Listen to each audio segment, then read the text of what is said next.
I think fundamentally you have to have an appetite for it. Timing is obviously important, but I don't think it's going to outweigh your appetite for expanding. It's in essence it's an expansion of an existing operation, but really particularly in a sales context, it can be a full-time undertaking, which will require resources, and the degree of success will ultimately, like any other undertaking in business, will be affected by the resources you dedicate to it. And if you don't have the appetite to follow through, it's that's probably the single greatest factor in your success, not kind of macro shifts in the global economy. I mean, obviously it's a consideration, but for small and medium-sized enterprises, to expand markets as a rule is a good thing, right? Yeah, I mean, I think now is the time.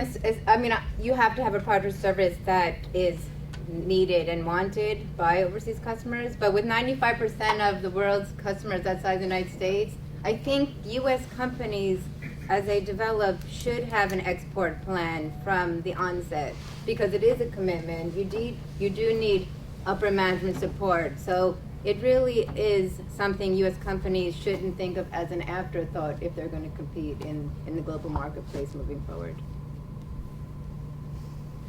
Yeah, I think Carmela's right. I mean, you've limited your sales scope if you exclude all countries outside of the U.S.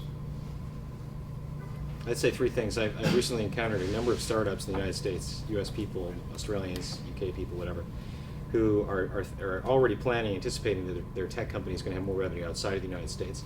So they want to form a BVI or Irish holding company. Sure.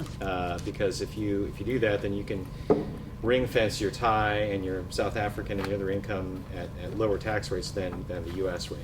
Absolutely. Second, I was just in India, working on this transaction. And they were talking about the economy there. They anticipated like an 8% growth rate through 2025, and they're going to become the third largest economy by 2050. So I mean, and if you think about, if you're actually on the ground there and seeing that growth, I mean, it's just it's almost as if you could pick any business and make money by going overseas. So, some anecdotes. I agree. I think it's a good time to go overseas. There's a lot of opportunity because of the shifting markets, especially if you have a product that offers cost savings. U.S. technology companies, I think, have an advantage of the reputation of U.S. technology, which is appreciated everywhere. So I think it's a very good time.